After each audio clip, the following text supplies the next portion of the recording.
All right, you know when you hear that generic copyright-free music in the background playing, you got to know what that means. That's right, it's a brand new podcast, baby. And when you talk about podcasts, you got to say baby at the end and be very excited because no one really cares about podcasts anymore. Let's be honest. Everyone's got a podcast. I got a podcast now. No one cares. It's fine. I don't mind. It's just another thing to listen to, or not. I mean, I don't really know. Some of you may be wondering what happened to shooting the shit. Some of you may be wondering what the hell is shooting the shit. And to those people, I'd say, don't worry about it. And if you're wondering what happened, my co-host Aaron left. He went to New York to get married to his girlfriend, which is typically, I guess, the way you would do things. You get a girlfriend, you get married, you get her pregnant, you can either stay, you can leave. It's up to you, and then maybe get divorced. If you like her, then you maybe don't get divorced. I don't know how it works. Okay. Well, welcome to my very first episode of my podcast called My New Best Friend. Aaron left me. I'm looking for a brand new best friend. So what I do is I sit down with famously funny people, talk to them for about 10 minutes or so, and then I force them to be my new best friend just for those 10 minutes. And then after that, we don't have to talk or see each other again, which is probably for the best. But for this episode, we're talking to Andy Kindler. You may know him from Bob's Burgsies, which is just a fun way to say Bob's Burgers, which is a great animated show. You can watch it on Netflix or The Tube, which is just a fun way to say TV. Or you'll know him from Everyone Loves Raymond if you watch that with your mom. He's a comics comic, and he's my new best friend for the next 10 minutes or so. Andy Kindler. I had the pleasure of talking to Andy Kindler, and it went a little something like this. Well, thanks so much for doing this, Andy, by the way. Wait a second, I think I'm in the, hold on. Is that better? Because that's the what do they call it? iPhones, iPhone heads, headsets. Are you having a stroke? That would be bad because I'm at the age where that could happen, and you would be making a joke. Oh, man. It would be one of those famous show business stories. Yeah. Well, that's a good way to start. That's how I went out. And it's how I started. Perfect. I almost called myself Andy Kindler for a second. Andy, thanks so much for doing this, buddy. We are live in my mother's basement, but don't worry, it's soundproof, so we can't hear her having sex with the man who will never be my real dad. But do you yell up? Do you do the joke where you yell up and say, "Mom, I'm trying to do my stand-up down here"? Always.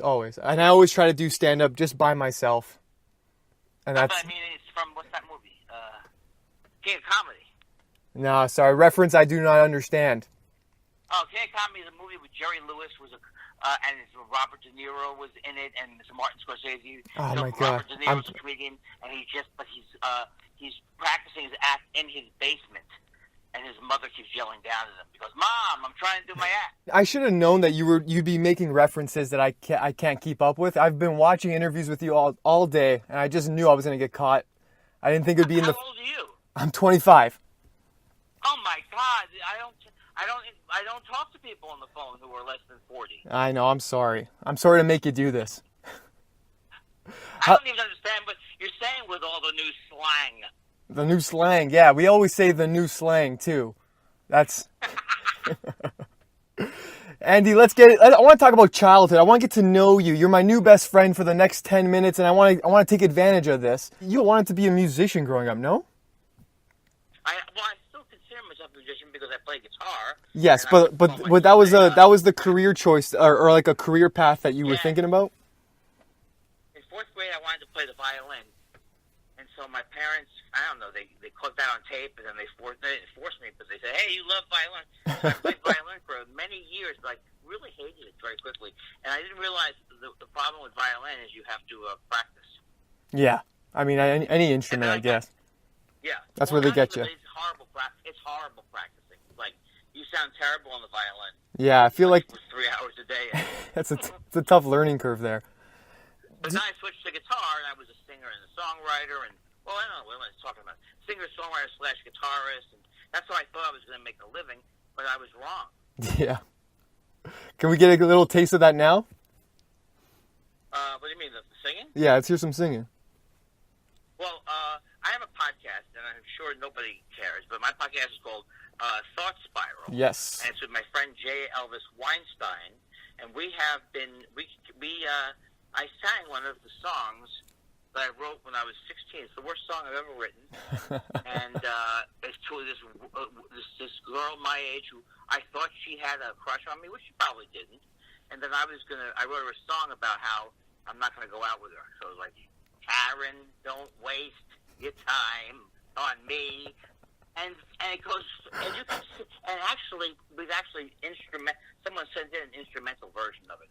Karen, that's the first line. This is how I knew I was, maybe it wasn't musically inclined. Karen.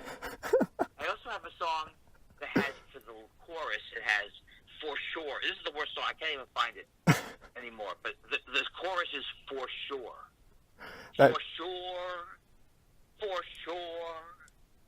For sure. That song mercifully never was completed. Karen was a whole completed song. It's haunting. Number 3 on the adolescent charts. I would say the way you say Karen there is very haunting. And Karen. Don't waste your time on me. Here's the lyrics. Karen, don't waste your time on me. Karen, can't you see? You need someone who will help you belong. You need someone who will help you be strong. But Karen, that person isn't me. Ooh, that's deep. That's a deep cut. That's it's the meanest song. I thought I was being nice in that song. Why would you sing a song to someone and tell them, oh, I know you'd like to go out with me. Yeah, but no thanks. No, thank you. And first of all, it has to be, the whole thing has to be fiction. Who wanted to go out with me when I was 14 that I didn't move in with? Do you think, Andy, there's like a correlation between, playing music and being a comedian? Because, didn't like Carson play drums or Letterman play? I know Conan plays. Well, yeah, I think it's almost a cliche to talk about it, but there's just so many similarities with rhythm.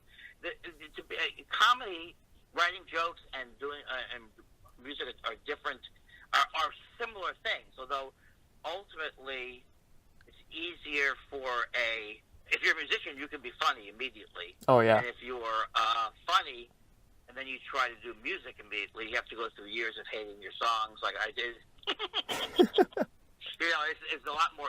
So I think there's nothing harder than music. But maybe musicians feel like I used to open up for Amy Mann and Michael Penn, and they kind of had people open up for them and do the banter because they didn't like to do the banter. Yeah. But they're very funny people though too. I don't know what my point is, but there is a lot of similarity between musicians and comedians, and I do think I so wanted myself to be the next John Lennon or Bob Dylan. Maybe that was setting my sights too high. And when did you get into comedy? Like, when did you start thinking about, like, was The Tonight Show a big deal for you, watching Carson and all that stuff?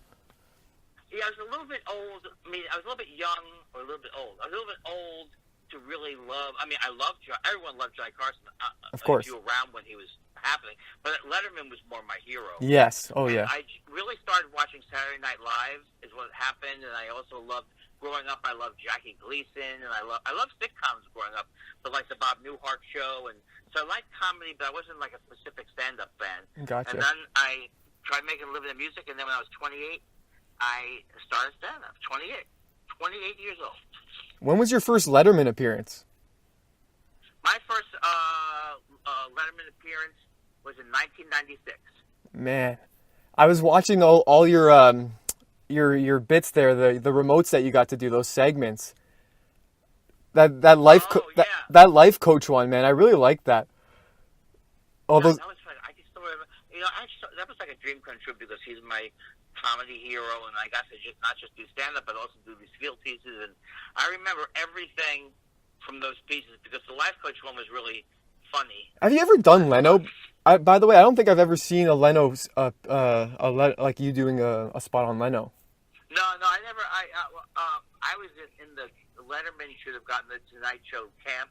Oh yeah. And then I was very vocal about it. So Leno would hear when you'd say things about him. So I never really wanted to be on Leno's show. Yeah, Leno has that reputation that he always ends up hearing. Like, how does he hear everything? He hears everything, right? No matter. He's very sensitive, and he has a lot of, he has a lot of. Like the famous story is like when he was eavesdropping on. They say he was eavesdropping on the executives' meeting. Oh my God! He listened to them from a secret room. Well, a lot of people obviously that's not necessarily the story. But anyway, he's so something is happening with him. Oh my god. Yeah, but a lot of people do forget though that he was funny back in the '80s, but ironically on Letterman's show. Yeah, exactly. And then I guess the Tonight Show, he sort of changed his tune. Well, he wanted the Tonight Show. He's just one of these people he wanted to be. He is kind of an outside in. He just thought he should be the next host of the Tonight Show, even though he has no interest in anything other than cars and stand-up comedy. Yeah. Hates music, doesn't like music, doesn't like sports. You ever hear that story about like, or there's several stories of him inviting people over and then like they don't eat, like he doesn't feed them. Yeah. That's I love all the stories about people going to his house. Yeah. I just love it. Now they're all allegedly. No, there's nothing really terrible, but just the fact that you're going and hanging out there, and I've heard that a lot. That there wasn't. He didn't provide a good spread. Yeah. Hey, how important are headshots when it comes to comedy? Because I know a lot of young comedians with some great headshots, but they're not funny. Well, at one point you have to have a photo of yourself. So, but I don't think it's ever going to determine your ability to do comedy. What I Someone's do, gonna book you from that. what I do is I post, I put a picture on like a mug and I just hand out mugs. You think that'll work? Works? Yeah, you think it works? You're an entrepreneur. Yeah, I have so many mugs. Way too many mugs. I'll take one. I'll send it over. Can you send me your credit card? Self-addressed stamped envelope? Can you send me your credit card, actually? Yes. Thank you. I'm happy. I'll start off with the PIN number, and then we'll see how it goes. I love it. Thank you. Andy, so how long have you been doing the podcast? So the podcast is about 2 years. No, year and a half. Year and a half? And it's very low profile. And when I say low profile, it means we don't have enough listeners. But we have a decent amount of listeners, but we need more. But we don't advertise. Yeah, we're not on a Patreon thing. How come? How come you don't advertise more? We wanted to get to see if we enjoyed doing this, which now we were enjoying it from day one, kind of. But we wanted to see if we liked doing it first without telling people, hey, you got to listen to it. So yeah, that's true. Well, you know what? I wanted to build up on its own. I love like you guys have great chemistry. It's just a natural conversation. I mean, I really enjoyed it. That means a lot. Yeah. That's all we really care about. We just want, it's like the same, I mean, I said this a million times, but it's like, I love podcasts. I love when I'm shopping somewhere or I'm walking around somewhere and I can just listen to get out of my own head. Yeah, so exactly. When people tell us that happens during ours, I get very happy about it. I'm going to read you some reviews off of Apple here. The podcast just gets better and better from Jim Kim. That's a great name. But Jan 101 used to feel this was a neat window into the lives and minds of pretty cool comics. Oh, this is going to get bad.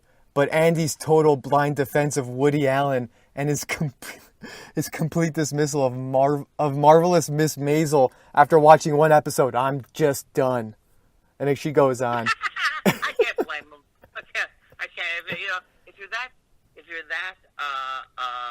If me saying that I saw one episode of Mrs. Maisel and I didn't like it, is it thought spiral? Yeah. Why would you listen to me? Yeah, it's not for you. Love it. But you know what? It's all great reviews around the board except that one Jan 101 girl. So you know what? Fuck it. I mean, I knew that when we talked about that, if you bring Woody Allen's name up, this is going to be a thing. So I knew. Yeah, I knew exactly. It, but I'm surprised there aren't more.